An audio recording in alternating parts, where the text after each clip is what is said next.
siempre nos acusan a los ateos de ser ateos porque no queremos cumplir las leyes de Dios. Pero resulta que cuando le preguntamos a un creyente si cumpliría esas leyes, ellos también dicen que no, ¿verdad? Principalmente las del Antiguo Testamento. Claro. Obviamente no por suerte, no, sino todo el mundo terminaría preso si nos guiamos por esas leyes. Saludos, queridos amigos, ¿cómo están? Soy Carla Díaz, en compañía de mi amigo Diego Oz. Esta es la segunda parte de lo que iniciamos la semana pasada, que era respecto a este planteamiento. Si Dios no existe, está todo permitido. Así que he aquí la segunda parte. Diego, ¿cómo estás? Sí, ¿qué tal, Carlita? ¿Cómo estás? También un saludo a todos nuestros seguidores y bueno, esperemos que esta entrega les guste nuevamente.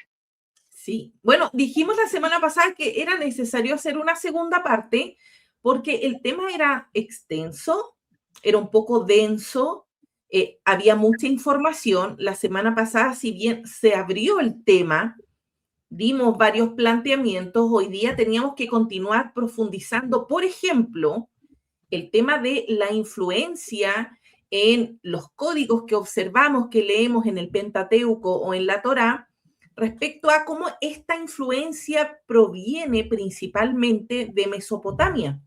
Entonces, hoy, en esta segunda parte, vamos a puntualizar cuáles son los códigos más conocidos del mundo antiguo, muy anteriores a lo que leemos en el Pentateuco, y qué influencias podemos ver entre citas bíblicas y estos códigos antiguos. Pero para comenzar, a nosotros ya nos quedó súper claro que la moral no es propia del cristianismo.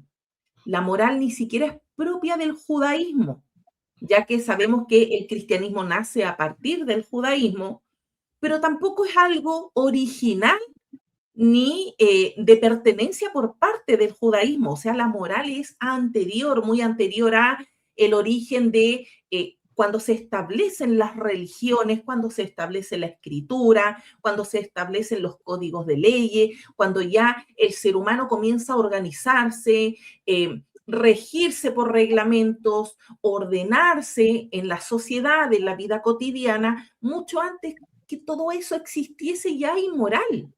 Sí, efectivamente es así.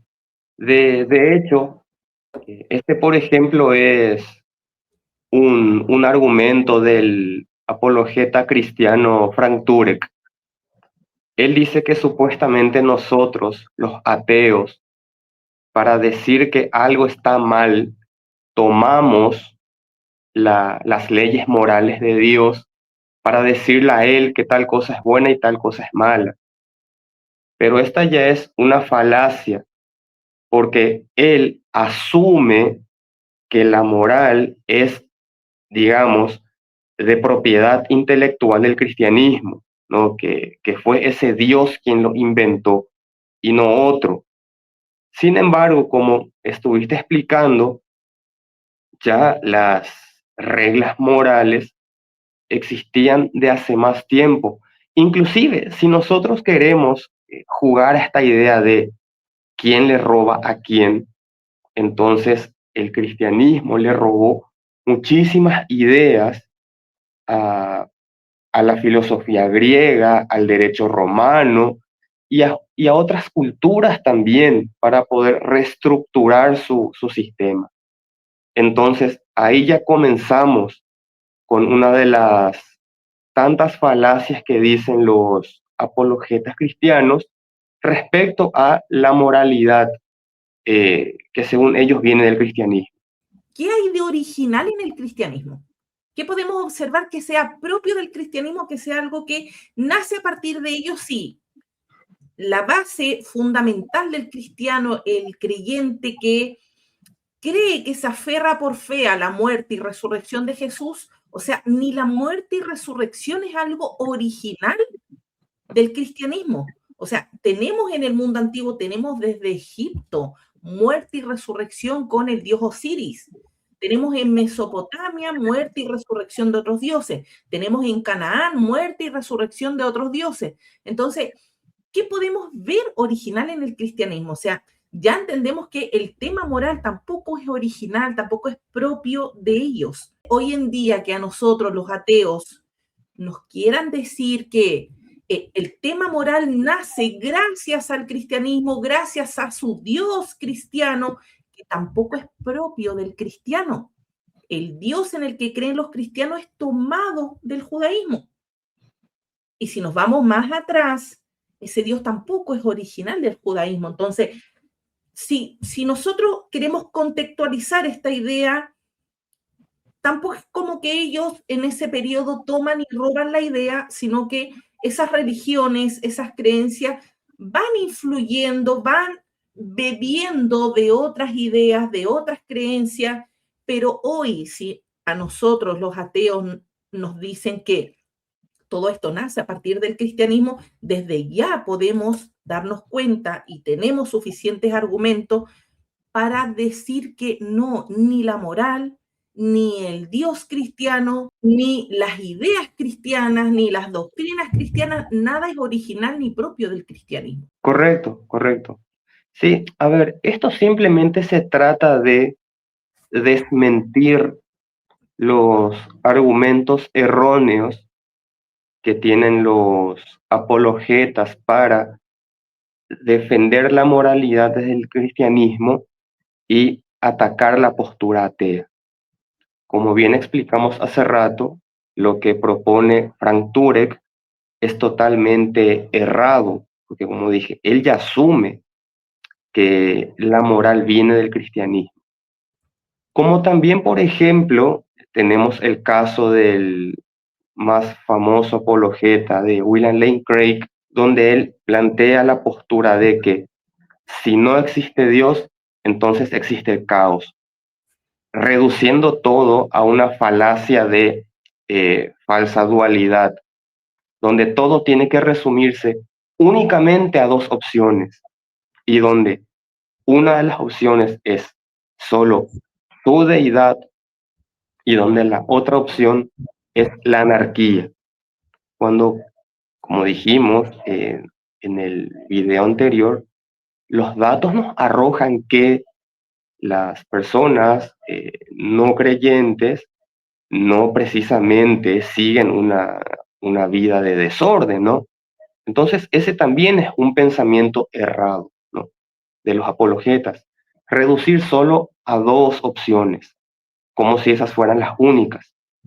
Claro, o como si todos los seres humanos que estamos en el grupo, en la etiqueta atea, somos todos iguales y estamos frente a dos opciones. Ni siquiera dentro de los creyentes, dentro de los cristianos, se da esta opción de elegir dos opciones, porque ahí vemos mucha variedad. Ahí hay demasiadas ramificaciones dentro del cristianismo que no hay un mismo cristiano igual al otro. O sea, ya pregúntale a 10 cristianos cuál es su Dios y vas a tener 10 dioses diferentes. Exacto. Sí, sí, sí, totalmente, totalmente. Y es que es eso lo que sucede cuando uno va analizando a profundidad estas cuestiones. En particular, algo, algo que tienen en común todos los argumentos teístas es que ya parten de la idea de que su Dios existe y de que su Dios es la explicación a todo, ¿sí? Y entonces, en base a esa petición de principio, construyen el argumento. Por, por citar otro ejemplo, William Lane Craig dice que si Dios no existe, los valores morales objetivos no existen. Pero como los valores morales objetivos existen, entonces Dios existe. Pero ahí hay un montón de cosas inconexas. Primeramente, Él tiene que demostrar primero que existe una deidad. Y segundo, demostrar que hay una conexión con la moralidad. Esto se conoce como falacia non sequitur, porque un Dios podría existir, pero no estar interesado en cuestiones morales de los seres humanos. Entonces, no hay una unión entre una cosa y la otra.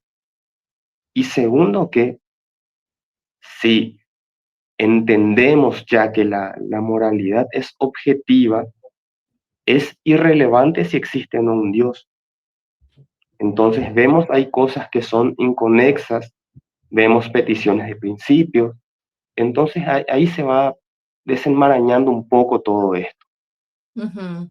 Y ese Dios cristiano, no sé, yo veo que es un Dios bastante limitado o que tiene muy poco tiempo, porque ya se demuestra, queda muy en evidencia que no es un Dios que está preocupado moralmente de sus hijos creyentes. Porque si te das cuenta, la manera en que los creyentes actúan, bueno, una cosa es el discurso aguanta mucho, Diego. Ellos pueden hablar de moral, pueden referirse de manera bien despectiva contra nosotros los ateos, pero los hechos son los que demuestran qué tan creyentes son. Entonces, hoy en día nos enfrentamos, y a lo largo de toda la historia del cristianismo, nos enfrentamos a creyentes de todo tipo, creyentes que, si bien son una minoría, y lamentablemente siempre el creyente que actúa bien, que lleva una vida acorde a los principios que tienen como creyentes, como cristianos, estos Ned Flanders que podemos ver hoy en día, son una minoría. Son minoría y lamentablemente al ser minoría viven a la sombra, los opacan la mayoría de creyentes que son malvados y que son perversos y que son burlescos y que son malintencionados, manipuladores. O sea, démonos una vuelta por las redes sociales, miremos cómo actúa el bloque evangélico, el bloque protestante, el grupito de los Tommy Lovers, creyentes que su discurso es muy lindo, pero con hechos demuestran ser personas horribles. Y ese Dios no está pendiente, ese Dios no está preocupado del comportamiento, de quizás enderezar la senda de sus hijos que van bien torcidos por la vida, actuando de manera bastante corrupta, deja mucho que desear. Entonces, es un Dios limitado, un Dios débil. Ellos dan testimonio de que si ese Dios para ellos existe, pesa menos que un paquete de cabritas. Sus hijos cristianos se han encargado de hacer un meme de ese Dios. Sí, sí, efectivamente. De hecho, como mencionamos en el video anterior, estas actitudes prueban que la creencia no te garantiza ser una buena persona, sino que muchas veces demuestra lo contrario. Y si bien es cierto, también hay gente que es muy buena, ¿no?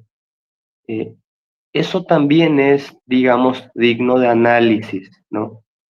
Porque, a ver, esa gente que lleva un buen comportamiento o buenas normas o lo que fuese, lo hace en gran medida por ese chantaje del paraíso o la amenaza del infierno. Entonces es ahí donde uno realmente se pregunta, ¿esas personas actuarían bien si no existiesen el cielo y el infierno? Entonces, si ese buen comportamiento está condicionado a eso, entonces estamos hablando de, digamos, una moral netamente interesada, no una cuestión de convicción. Y estaríamos viéndole a un Dios, ¿verdad? Que de alguna u otra manera se da cuenta que, bueno, mira, mis hijos se portan bien siempre y cuando yo les ofrezca esto, pero yo les quito y a ver cómo se portan. Entonces ahí cambia, sí, Es ahí como un cambia poco todo. la idea de Job. Sí, claro, Ya que estábamos hablando de la Biblia y la entrada, la apertura de esta segunda parte fue respecto a estos códigos antiguos, porque nosotros leemos en el Antiguo Testamento, leemos en el Pentateuco, la Torá, las leyes, el Decálogo, las leyes que encontramos en Levítico, y mucha gente se hace la idea de que ahí nace todo. O sea, hay una correcto, revelación, hay un Dios que está enseñándole a la gente cómo debe portarse está entregando al pueblo unas leyes, lamentablemente ahí no inicia todo. O sea, eso es lo más tardío de lo que podemos tener Claro, antes de nuestra era, porque estamos frente a exactamente el mismo estilo. Un dios o diversos dioses, dependiendo de a qué ciudad, a qué pueblo estamos apuntando, cuál estamos estudiando, le entrega leyes a un gobernante, a un rey. Y ese rey, ese gobernante, al haber recibido las leyes de parte de su dios o de los dioses, ya tiene una validez divina. Es como lo que podemos ver en la estela de Hammurabi. claro. Aquí podemos ver en escritura cuneiforme 282 leyes y la parte de arriba de la estela vamos a ver exactamente este mismo patrón que se repite en el mundo antiguo, que es un gobernante, en este caso Hammurabi, recibiendo las leyes de parte de Shamash. Esas leyes se tienen que acatar, se obedecen, porque es un dios entregándosela al gobernante y es el gobernante que representa esta divinidad. Lo mismo pasa con Moisés. Es exactamente lo mismo. Entonces el pueblo no le queda otra que obedecer porque es esta divinidad entregándole las leyes a Moisés, pero aquí no empieza todo tampoco. Con Hammurabi no empieza todo. Si nosotros nos vamos al tiempo de Hammurabi sería como el 1700 y algo antes de nuestra era. Nosotros ya tenemos del 2000, 2100, antes de nuestra era, otro conjunto de leyes. Es como lo primero que podemos conocer, que sería el famoso código de Ur-Nammu. Y este código, ¿por qué es tan importante? Porque aquí nace lo que posteriormente va a ser influencia en otros códigos, incluyendo en el Pentateuco, que es esta idea de que si cometes un delito, hay un castigo. Y esto ya lo vemos en Mesopotamia.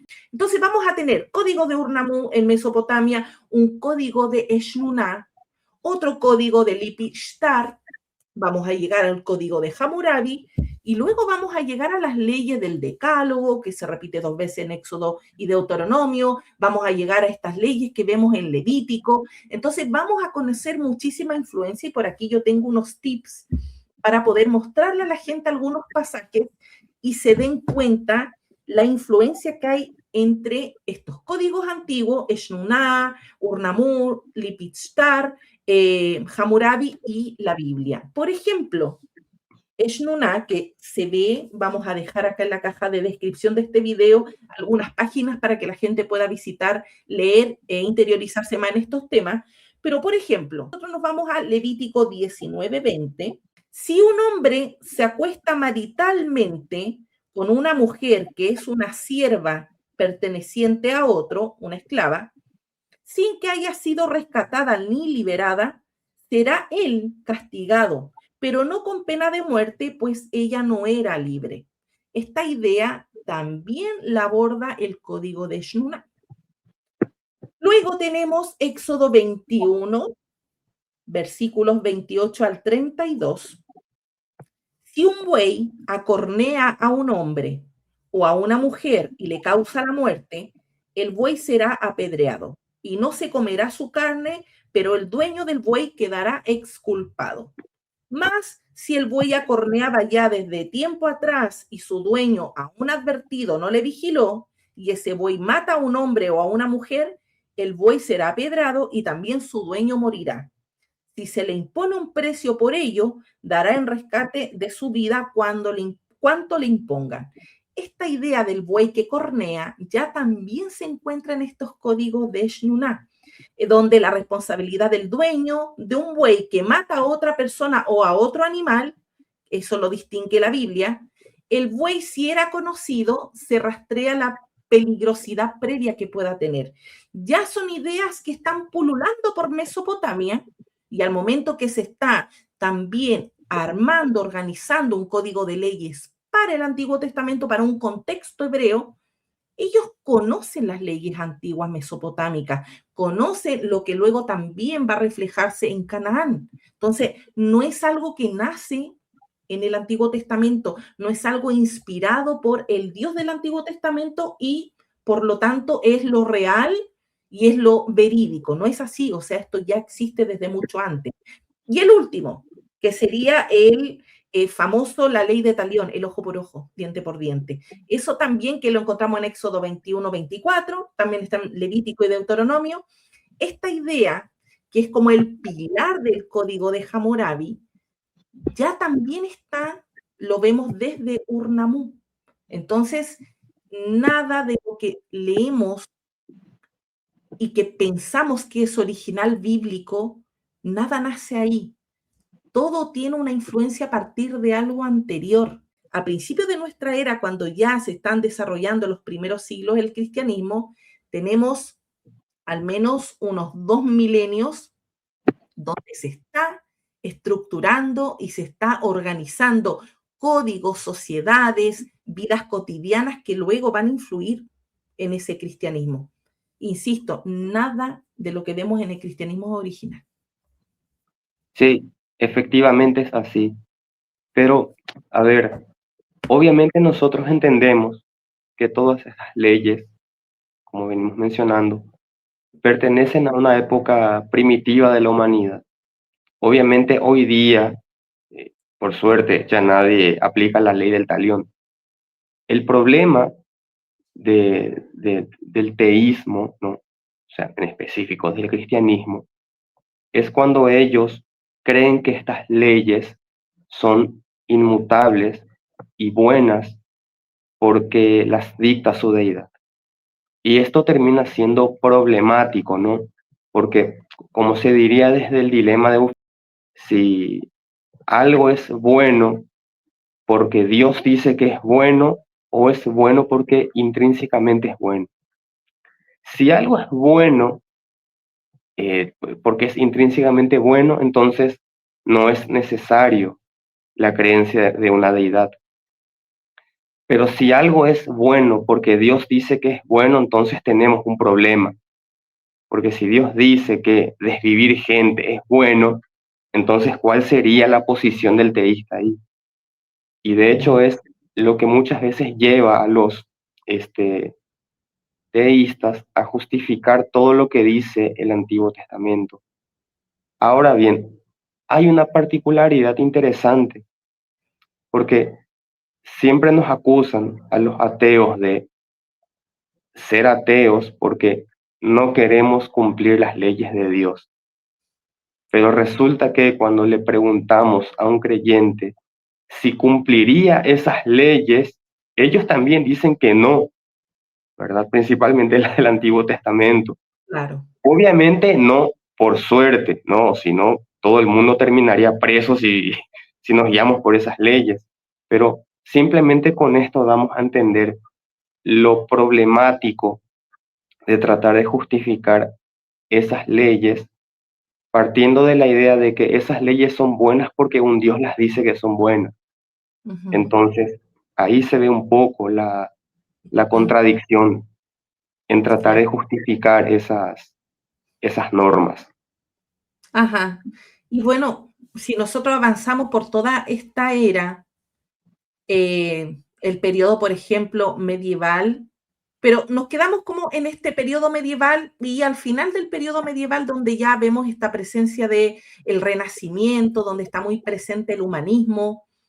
Nosotros vemos un cristianismo donde previo a esta separación, este cisma entre Iglesia Católica y la formación de la Reforma Protestante, nosotros podemos ver que sigue este desorden, esta impunidad por parte de líderes y nosotros podemos rastrear en toda nuestra era un Dios silencioso, un Dios que quizá es ausente, porque ese Dios está observando cómo sigue evolucionando el cristianismo antes del siglo XIX, o sea, previo al cisma de la Iglesia Católica, uno de los cismas porque fueron varias reformas, pero previo a lo que pasó con Martín Lutero, vemos un Dios silencioso, un Dios que observa, que ve, por ejemplo, que continúa la esclavitud, que continúa la injusticia, los abusos, donde los líderes eclesiásticos ejercen un poder que incluso lleva a otros a perder la vida, toman decisiones arbitrarias y ese Dios sigue observando, sigue silencioso, muy ausente por todo el periodo medieval. Pero luego cuando ya se da esta reforma, y esta reforma mucha gente que hoy en día está contra el catolicismo y es evangélico protestante, siente que hay más justicia dentro del protestantismo porque este Martín Lutero finalmente se desliga del catolicismo por todas sus injusticias. Seguimos viendo las mismas injusticias, exactamente las mismas. O sea, pasamos a un periodo moderno y los protestantes siguen cometiendo atrocidades que antes cometían los católicos o antes cometían siendo católicos, y sigue ese Dios siendo ausente y sigue ese Dios siendo ciego, sordo y mudo. Luego pasamos a un periodo un periodo posterior que viene a raíz de este siglo de las luces que ilumina a muchos intelectuales, y también nos damos cuenta que la iglesia en sus distintas ramas sigue incomodándose, le sigue molestando la intelectualidad o que la gente comience a razonar, que piense y analice el tema de las creencias, pero este Dios sigue siendo ciego, sordo y mudo. Entonces, la historia del cristianismo y todos los procesos y la evolución y los cambios, ese Dios no ha influenciado en nada, o sea, ese Dios es un adorno, porque finalmente los acuerdos, las decisiones, es de hombres, hombres líderes, poderosos, influyentes y que toman decisiones hasta ahora, hasta nuestros días, hasta hoy, 23 de abril, siguen tomando decisiones y ese Dios sigue sin intervenir en nada. Entonces, podemos creer como ateos, o sea, siempre mi postura va a ser a partir del ateísmo, que un Dios que es ciego, sordo y mudo, que es un adorno, que no opina, que no interviene en todas las crueldades, en todas las malas decisiones por parte de esto llamado cristianismo que es tan diverso, hasta hoy en día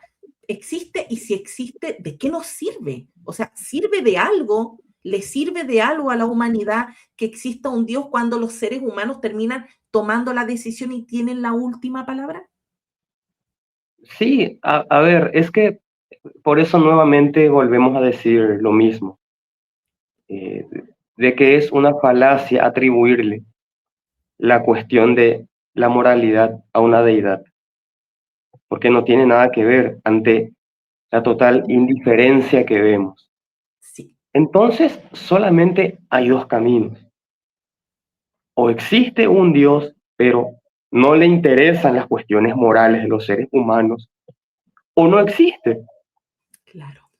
Entonces, ese es el punto. El filósofo Sam Harris tiene unas frases brutales respecto a esa deidad que yo lo recopilé un poco de su debate que tuvo contra William Lane Craig. Lo pueden buscar si quieren en YouTube, un poco largo, pero imperdible. Y lo que suelta es impresionante. Dice, si Dios es tan bueno y amoroso que quiere guiarnos moralmente con un libro, ¿por qué nos da un libro que apoya la esclavitud y nos ordena matar por crímenes imaginarios? Cada año mueren millones de niños en terror y la agonía, mientras sus padres oran y ese milagro nunca llegará. Ante todo esto el teísta puede decir, estos son los misterios del Señor. Así es como se juega al tenis sin red. Decir que cualquier cosa es buena, incluso si decidirlo es bueno porque Dios lo dice, esta es una actitud moral psicopática que se desentiende del bienestar humano. La verdadera moralidad no depende de dogmas antiguos ni de monstruos invisibles que nos controlan día y noche, sino de nuestra capacidad de razonar honestamente y de ocuparnos del sufrimiento de los demás. Es lo que decía Sam Harris. Oye, qué buen cierre para esta segunda parte. Así mismo, Excelente. Sí, sí.